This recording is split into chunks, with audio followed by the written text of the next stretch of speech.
Hi guys, Paul here from PABrewNews. Cold morning. Got a beer here that I've been doing for quite a long time now. Every year when it hits the 5-year mark is the Fuller's Vintage Ale from Chiswick Lane, London, England. Fuller's Smith and Turner. I understand now they are owned by the Ayashi Brewing Company and stuff like that. The buyout, blah blah blah. This is before that, obviously. 2015 vintage of the Fuller's Vintage Ale, back when John Keening was still their brewmaster, which I think I'm basically gonna cut off the Fuller's Vintage Ales. Well, one, if I can't find anymore, and two, because then they got the new head brewer, and they're like, oh, let's throw all these fresh tropical hops and stuff into a beer that you're supposed to age for perfection. I don't understand that. It's absolutely ridiculously stupid, and people should be killed. So there we go. Fuller's Vintage Ale, always 8.5 alcohol by the volume, so that's great. Again, Chiswick Lane, South London, and fullers.co.uk. Okay? I can't remember where I picked this one up at specifically. I do believe, if I'm not mistaken, I found a bottle of this, and a fellow beer tuber, Ethan Flair from Ethan's Beer Reviews, I think sent me a bottle of this, or the 2014, but I can't remember, and I have beer for him that I have to get to him too still. So I have beer for him, because you got to give Ethan the funky goodness of this stuff. So there you go. So I have beer for Ethan Flair, so he'll be happy. So anyway, this might be brought to you by Ethan Flair, so from Ethan's Beer Review. So there, thank you. If it is, thank you very much. I always look forward to this. This is just one of those things that starts your year off correctly with a beautiful beer. We'll see how the 2015 vintage has aged in the 5 years that it has been sitting. And I never get this off, I don't believe. So I don't know why I'm going to try it, because I know, oh, see, I don't do it right. I cannot do this right. I'm going to use the Hocus Pocus. Spin around. There we go. And now, of course, it has the Griffin top because of the Griffin Brewery. Okay. So let's throw this here and see what we have. We're gonna throw it in the Innocent gun glass that I have. That's a nice glass, so I figured, what the heck, let me use this. I don't know if I'll do another one next year. As I said, as I was trying to say, I think I will be kind of not trying any of the fresh, hot New Zealand style, anything like that, because it's just defeating the whole purpose of the beer. But I did buy 2016 when I was in Birmingham, England, when I was visiting Harry from Blue Nose Beer Reviews, and that beer happened to blow up in the back seat of his car when it was in my book bag. When I put the book bag in the back of the car, that was enough to pop the top on it and covered my closed book bag and his seat with Fuller's Vintage Ale 2016. So unless I can magically find another one of those, I don't know we'll be doing one for 2021, sadly. But beautiful streaming carbonation. We have a beautiful caramel orange hue kind of going through there. Beautiful, beautiful stuff. Off-white head, likes alcohol legs sticking from the 8.5 alcohol by the volume. Lacing nice. Listen to some Fright Night because I just don't want to change the vinyl, and I actually like it a lot. So, time for it. Let's get an aroma. Cheers.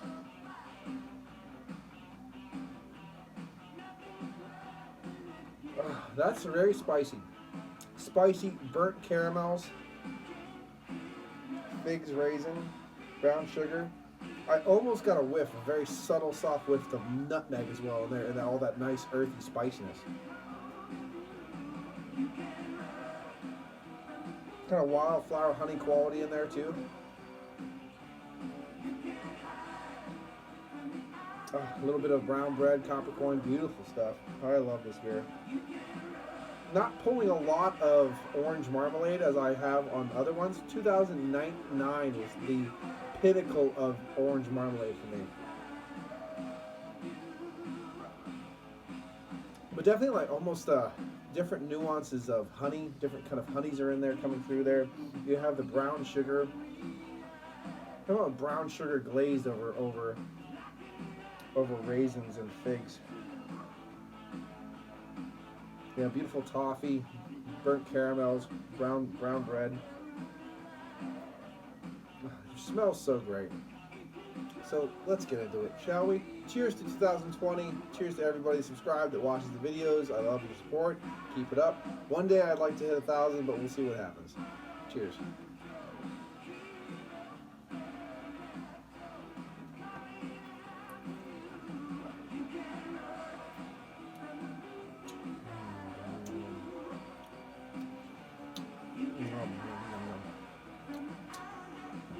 The body itself, the main body, is a bit thin. It's on that medium side of a medium body. But then when you get it, it leaves the sticky coat and then just really the mouthfeel there. And then it starts dissolving and leaving the sticky coat that just kind of like lingers around.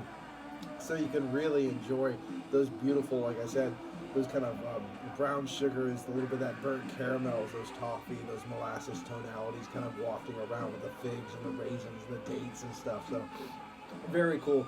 Definitely a little bit of wildflower honey mixed with a little bit of brown sugar, kind of hitting the palate there. Again, not orange marmalade up, but a lot of beautiful flavors.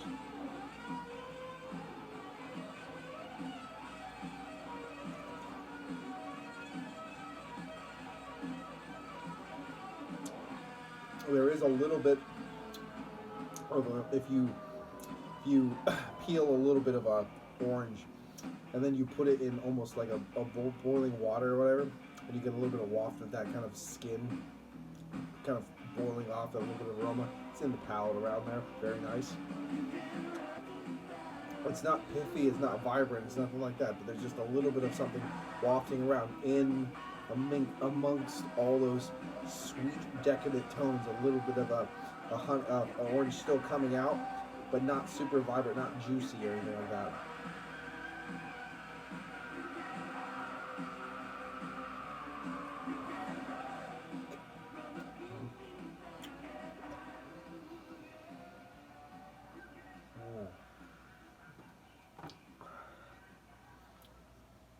Just easy drinking. It's funny. It's 8.5. Drinks like it's 5. It has a beautiful savory quality, but at the same time is amazingly drinkable. You can just slug this back if you want to, but if you just stop for that one moment, and it just and then it becomes super savory. So if you're not careful, you can drink this way too fast. If you know what I mean, you'll miss out if you don't drink this at a nice cellar temperature, nice 50 degrees, or if you drink this also too fast, you could get a completely different beer out of this, which would be a shame, because this beer warrants savoring, warrants sipping. And I don't drink my beer slow, don't get me wrong, but I'd like to get every little ounce. And there's a beautiful yeast cake at the bottom, as to be expected with real ale. Hazed up the body of the beer a little bit. Beautiful. A lot of again, a lot of mahogany, subtle caramel, orange tones.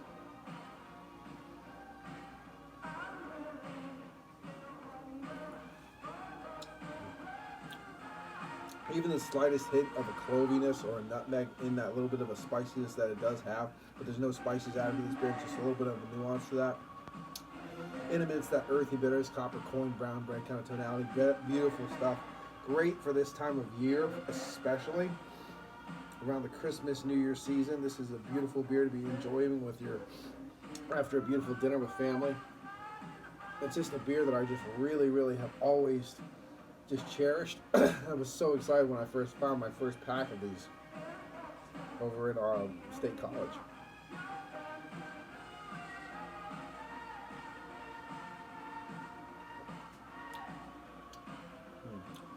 Now this isn't the most decadent, this isn't the most dynamic, this isn't, you know what I mean, like I've had different variants of different size quality. And this reminds me, it has a lot of beautiful qualities, but it's very nuanced, very easy drink, it's subtle. I remember 2000, the 2000 vintage I had was very subtle, very nuanced. It was all there, but it was very subtle. You really had to pick it and put it. It's more dynamic than that. But it's not that 2009 that really blew me away, if you know what I mean, with the qualities that was happening. Now, at that same time, I think a lot of people will enjoy this beer.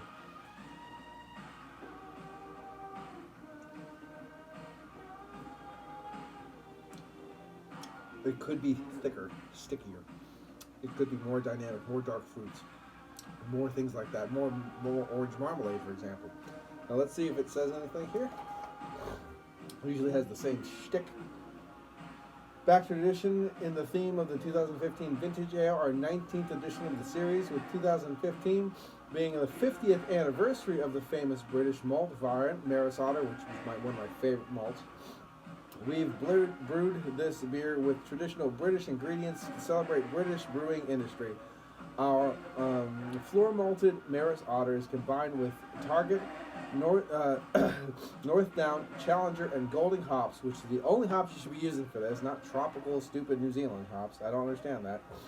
Well-rounded, complex flavors of fruit-driven aroma and bitter finish. This is an exceptional beer that is only available as a limited release of individual package and numbered bottles. We have added our best before date of the 31st of December 2025, as this mellow golden ale will improve for many years to come, like a fine wine or whiskey.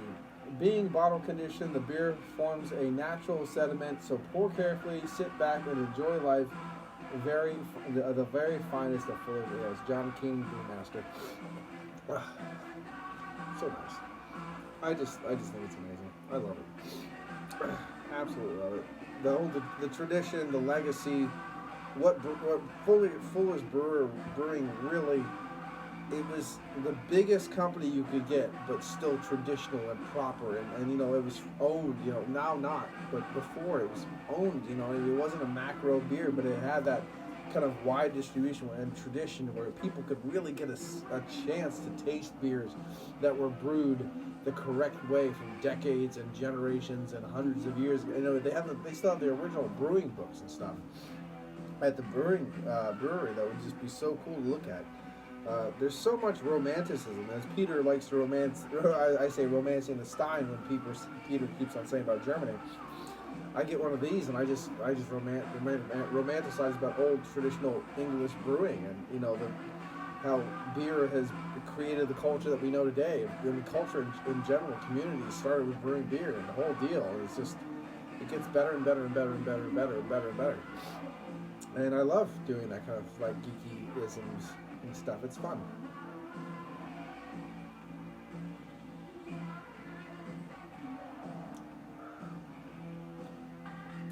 It's really nice. I also have the RCH Brewery, the St. Mary's Ale. I bought a small 20 pack of that. And is it 20 or it's 20? 16? They are just perfect. They're from 2006. They're old as hell. They taste fucking amazing. You know what I mean? That kind of thing. So I try to drink sparingly these beautiful ales that deserve celebrated with every sip, if you know what I mean. They're not something you just crack the case open and go to town. Sadly, I bought a whole case of George Gale's Conquest Ale. I had a bottle of that on the channel years ago when I had my big beard, and that was a beautiful beer. 2001, beautiful. You know what I mean? Aged great. However, the case that I had was not aged properly. They let the corks dry out, so a whole case that I paid like $80 for is all vinegar. That sucks, but you know, it is what it is. People need to understand what they're drinking, what they're buying, what they're stocking in their store, and how to keep them, you know, the way they need to be to last the decades that it's supposed to be. Now, if anyone knew just to put it on its side, those corks would have stayed wet. They would have stayed good, and the beer wouldn't have been oxidized. But you need unfortunately, we need informed people to be in the industry. And not at the top, and not at the bottom, throughout. throughout the whole industry, from when the beer is brewed to when it becomes your beer at the store. We need to inform people that whole line, and we don't have that anymore. We don't have people that really understand how things are made and why things are made and why things are bottled and why things are stored a certain way. We can't let that go away. We need to maintain that. Tradition is one of the most important things that we have as a people, and we need to respect and maintain and keep this stuff alive. And it's sad that people want to throw tradition to the wayside, but some of the best beers that were ever brewed in the world were traditional brews. I mean, the Reinheitsgebot, the main five, the whole deal. So keep that in mind.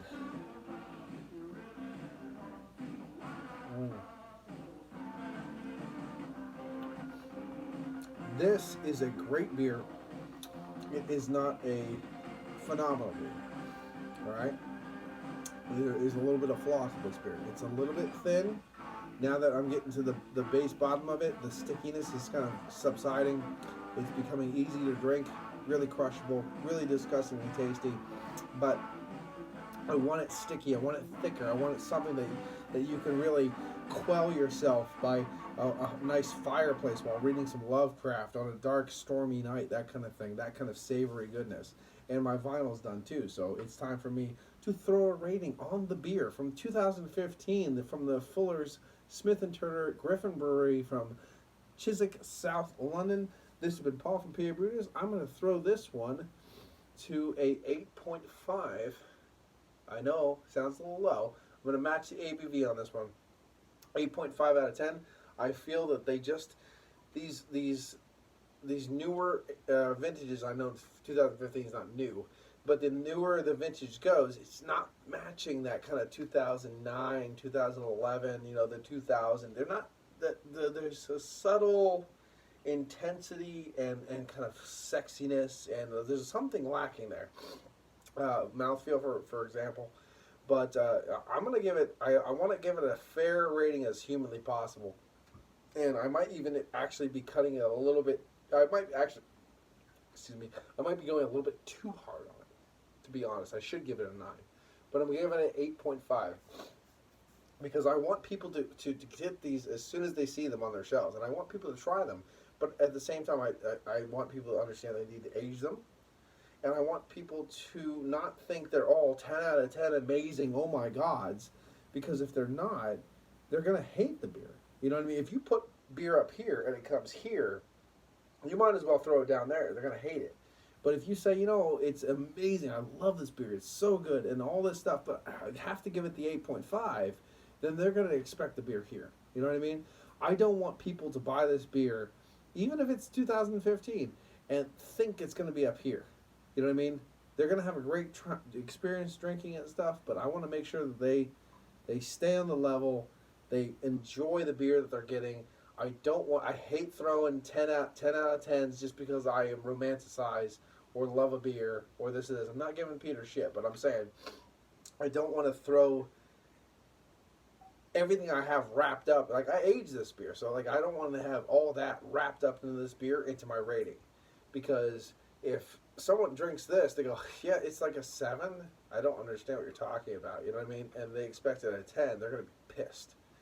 You know what I mean? So I want to give it the 8.5. I'm going to throw it in the 8.5 category. I won't throw it anything less than that. And I might be being a little bit too hard on the beer. I might throw it at a 9, but I'm doing the 8.5. Matching the ABV for the Fuller's 2015 Vintage Ale.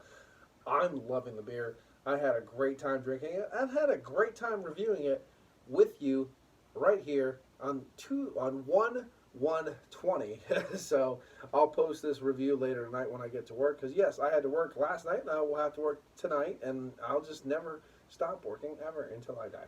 So there we go. This has been Paul from PABrewNews. Cheers.